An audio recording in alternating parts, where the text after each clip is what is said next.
Good morning friends, welcome to my channel. आज friends pronoun chapter लेकर मैं हाजिर हूं, जिसे हम हिंदी में सर्वनाम और उर्दू में ज़मीर कहते हैं। फ्रेंड्स, सबसे पहले मैं आपको बताऊं कि प्रोनाउन दो वर्ड से मिलकर बना है। वो कौन सा दो वर्ड है? एक प्रो और दूसरा नाउन।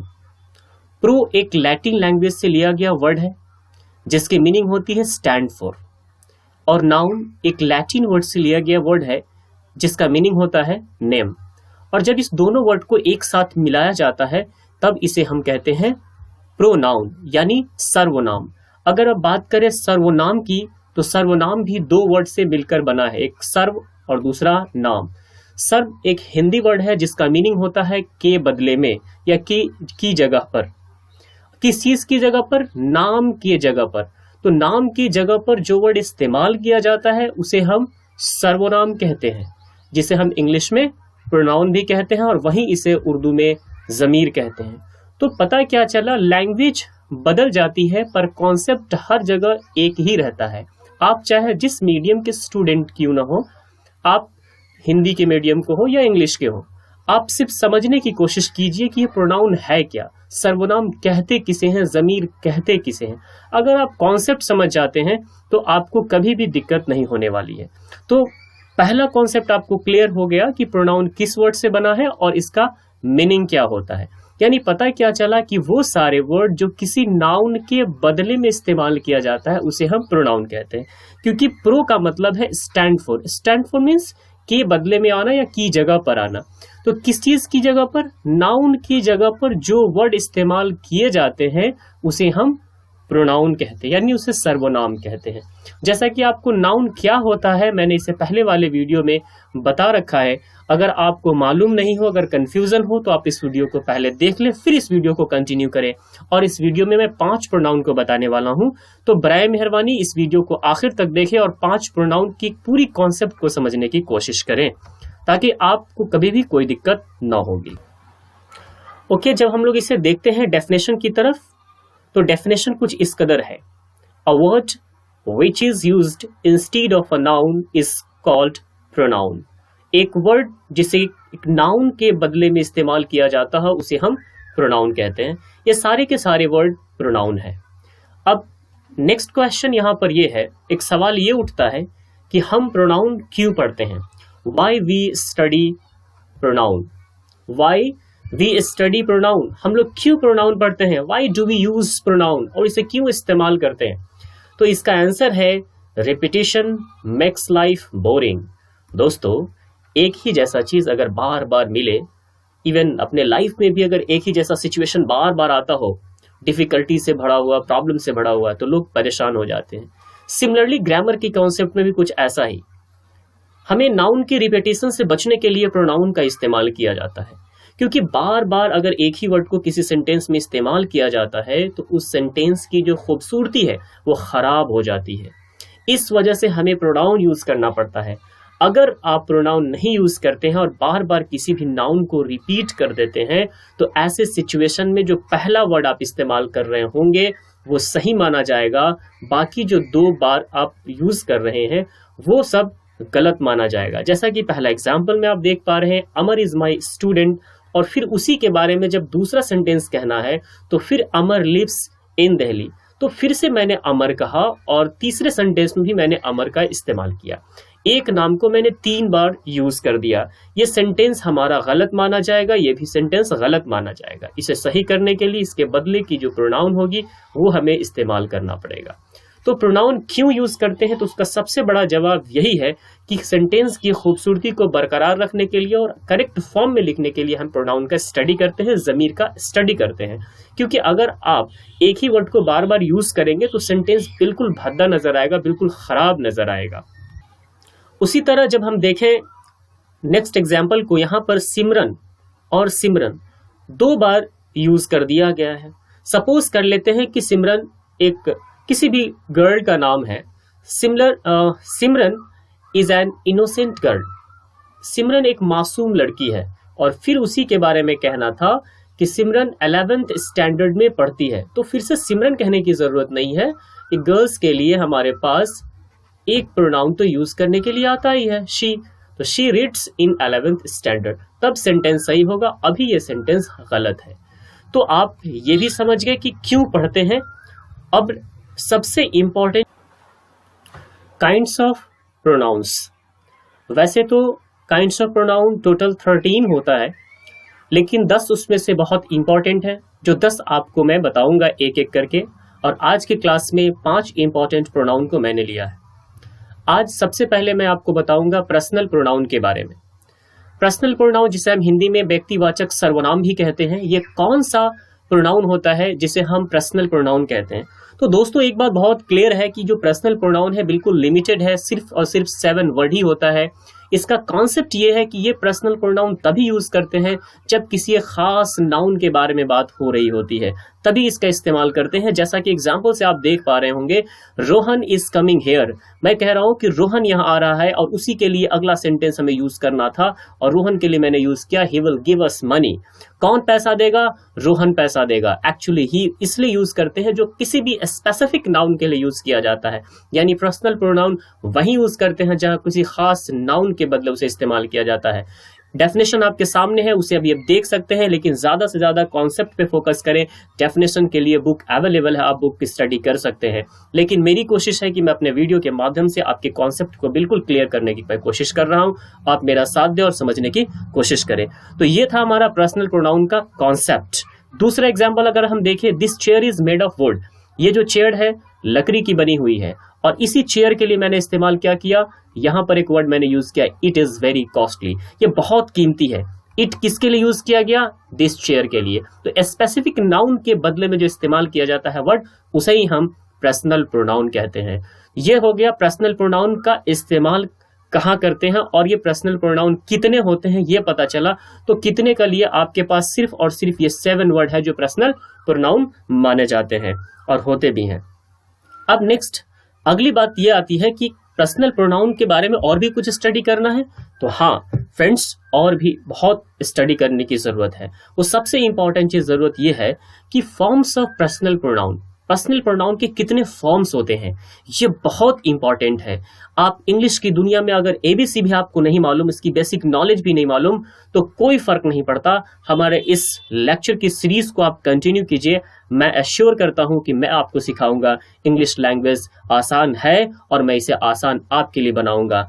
तो अपने इस कीमती वक्त को जाया ना करें, समझने की कोशिश करें कि पर्सनल प्रोनाउन की वो कौन सी कंसेप्ट मैं आपके सामने अभी रखने वाला हूं। ये 7 word, I, we, you, they, he, she, it, और एक नया वर्ड है इसके अंदर, वो है दाऊ।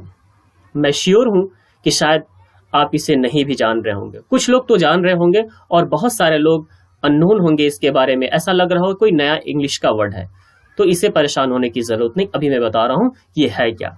तो सबसे पहले मैं आपको बताऊं कि जो 7 पर्सनल प्रोनाउन अभी आपको बताया गया था, उसमें एक 8वां ये भी है। एक वक्त था कभी सेकंड पर्सन सिंगुलर नंबर में इसका इस्तेमाल किया जाता था, लेकिन ये फॉर्म जो अभी आपको सिर्फ और सिर्फ दिखाई देंगे, सिर्फ और सिर्फ पोएम के अंदर ही ये फॉर्म दिखाई देता है, क्योंकि सिंगुलर नंबर सेकंड पर्सन का हमारे पास नहीं है। हम लोग यू को ही सिंगुलर में यूज करते हैं और इसे ही हम लोग प्लूरल में यूज करते हैं। लेकिन हकीकत तो ये है कि सेकंड पर्सन का सिंगुलर नंबर दाऊ होता है। इसे हम दाऊ पढ़ते हैं, दाऊ, दी, दाई, दाइन और दाई सेल्फ। ये सेकंड पर्सन का सिंगुलर नंबर है जो कि सिर्फ और सिर्फ पोएट इसे यूज करते हैं, और ये आपको मिलेगा सिर्फ और सिर्फ पोएम के अंदर अब मिलेगा। ओल्ड इंग्लिश में नॉर्मल लोग भी इसे यूज किया करते थे, जैसे हम और आप यूज करते थे, लेकिन अब ऐसा नहीं है। अब देखना क्या है, समझना क्या है कि ये 7 वर्ड कैसे कैसे यूज किए जाते हैं। इसी आई, ये आई से लेकर के दे तक के जो सारे वर्ड की लिस्ट दिए गए हैं, ये एज अ सब्जेक्ट यूज किया जाता है।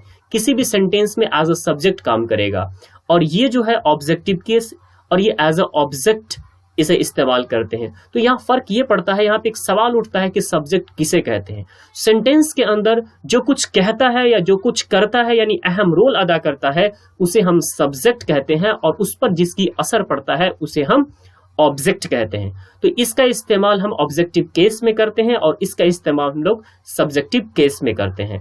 अब आती है पॉजेसिव केस की बात। तो ये है पॉजेसिव केस का 2 फॉर्म। तो ये है हमारे पास पॉजेसिव केस। एक फॉर्म जो आता है उसे हम एडजेक्टिव कहते हैं और दूसरे फॉर्म को हम लोग प्रोनाउन कहते हैं। पॉजेसिव केस इसी आई से बना माई है और इसी से बना हुआ माइन है और इसका ही एक फॉर्म है माई सेल्फ।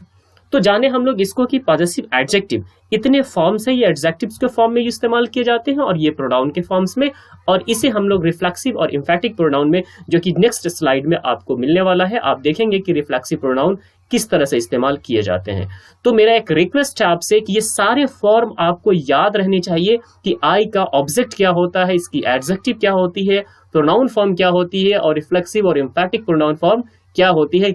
ये आपको याद होना चाहिए, तभी जाकर इंग्लिश की दुनिया में आप कुछ बोल सकते हैं या कुछ लिख सकते हैं या कुछ समझ सकते हैं। अब आती है बात नेक्स्ट, ये हमारा बेसिक लेक्चर चल रहा है, आगे हम एडवांस में बताएंगे, एक एक वर्ड का इस्तेमाल मैं बताऊंगा एडवांस लेक्चर में कि कब मुझे आई इस्तेमाल करना चाहिए, कब दाऊ करना चाहिए, कब जितनी भी सारे वर्ड्स है उसका इस्तेमाल मैं बताऊंगा एडवांस में। अभी ये बेसिक है, कम से कम रूबरू तो आप हो जाइए, देख तो लीजिए कि क्या होता है, फिर मैं आगे एक्सप्लेन करूंगा सारे वर्ड का इस्तेमाल। जो हमारा अगला हेडिंग होगा यूजेस ऑफ प्रोनाउन, उसमें मैं बताऊंगा। Next, reflexive pronoun, a pronoun which refers back to the subject of a sentence, which refers back, यहाँ पे which refers back क्या है, उसी पर पूरा दारोमदार है रिफ्लेक्सिव प्रोनाउन का।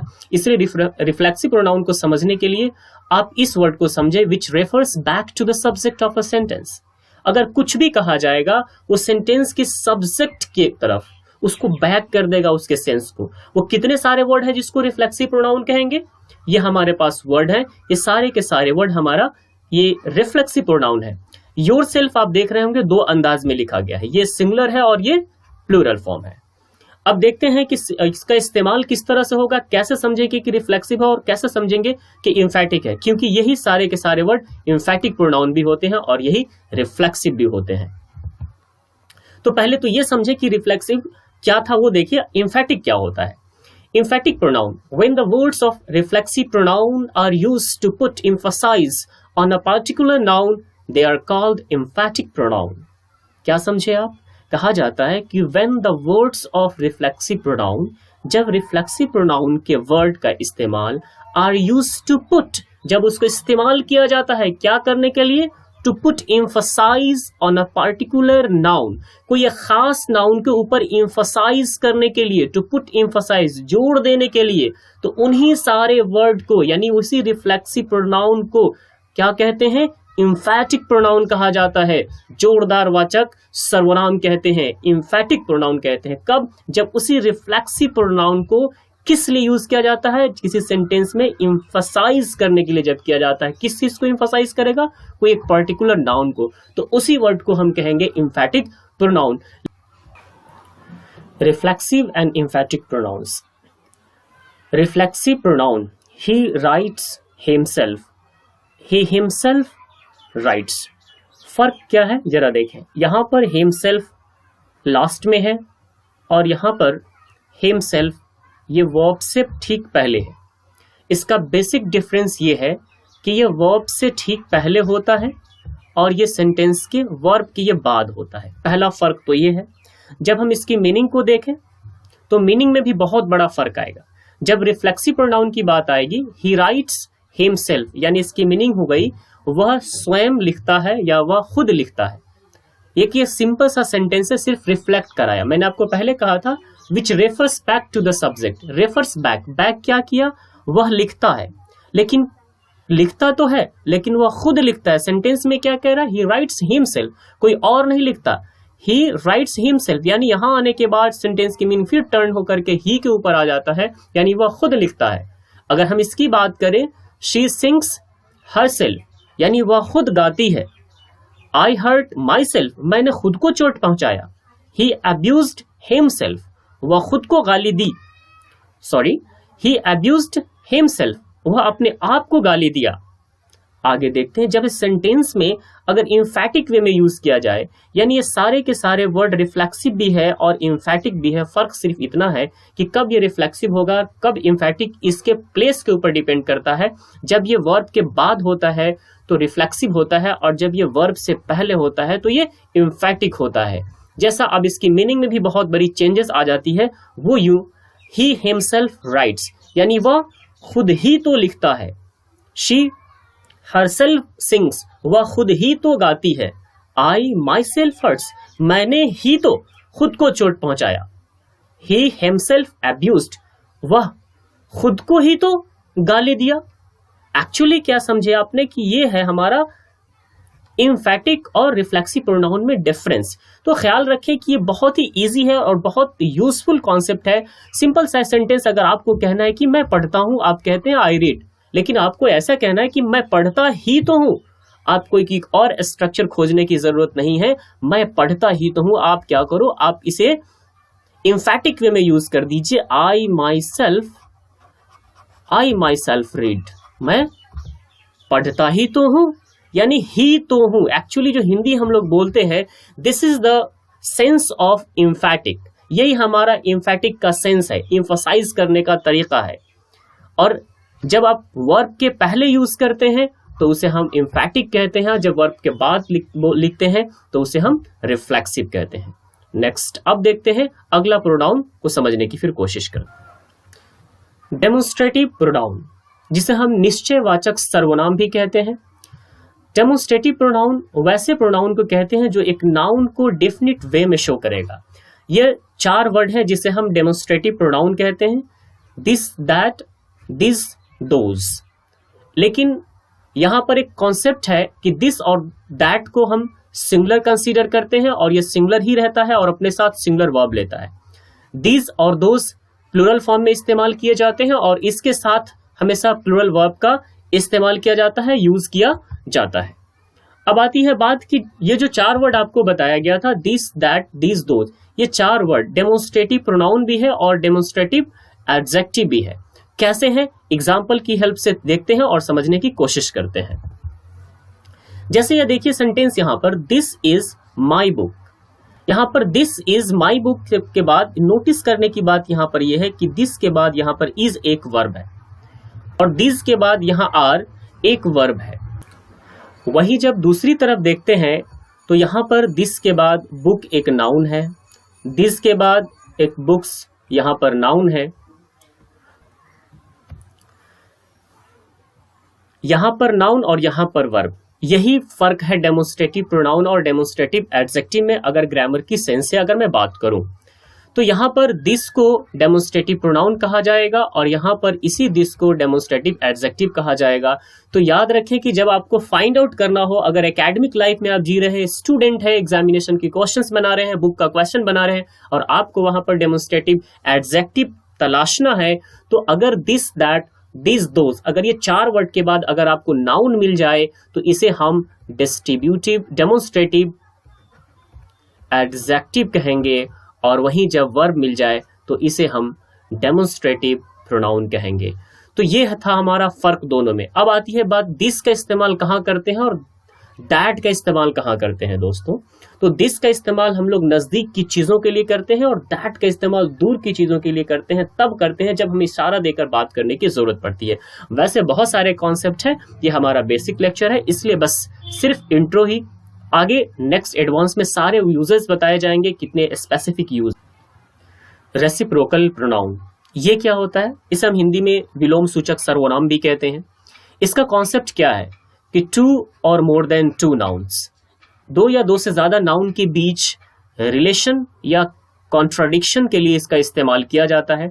सिर्फ और सिर्फ ये 2 वर्ड है। इस दोनों वर्ड को पहले तो याद करें कि इसकी दोनों की मीनिंग क्या है और कौन कौन सा वर्ड है। एक ईच अदर और दूसरा वन अनदर। दोनों की जो मीनिंग होती है वो एक दूसरे को, इसकी मीनिंग ये होती है एक दूसरे को। मीनिंग तो दोनों का एक है, चाहे आप वन अनदर की बात करें या फिर ईच अदर की बात करें, लेकिन इस्तेमाल कब किसका करना है ये ख्याल रखने की जरूरत है। जब 2 इंसान के बीच दोस्ती, दुश्मनी या किसी तरह के रिलेशन की बात करना हो तो 2 नाउन के लिए हम ईच अदर का इस्तेमाल करते हैं और 2 से ज्यादा के लिए हम वन अनदर का इस्तेमाल करते हैं। ख्याल रखें, जैसे कोई भी 2, सपोज करते हैं कोई अमर नाम का लड़का है और अमर का काम क्या करता है, अमर है और कोई एक अकबर नाम का लड़का है। अगर दोनों एक दूसरे की मदद करता है, अमर एंड अकबर अगर एक दूसरे की मदद करता है तो ये सिर्फ और सिर्फ 2 हैं, इसलिए Amar and Akbar help each other. जैसा एक और एग्जांपल ऊपर भी दिया गया है, 2 boys are talking to each other. दो लड़के एक दूसरे से बात कर रहे हैं, अगर मैं ईच अदर की जगह पर मैं वन अनदर लिख दूं तो सेंटेंस गलत हो जाएगा।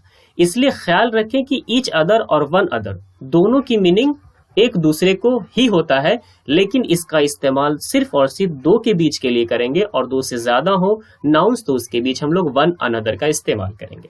जैसा कि 4 boys are talking to one another, जैसे 4 लड़के आपस में बात कर रहे हैं, तो 4 लड़के बात कर रहे हैं तो वहां पर एक दूसरे से बात कर रहे होंगे, तो वहां पर एक दूसरे से बात करने के लिए ईच अदर का इस्तेमाल नहीं करेंगे, क्योंकि दो से ज्यादा हो गया, इसलिए वहां पर वन अनदर का इस्तेमाल करेंगे।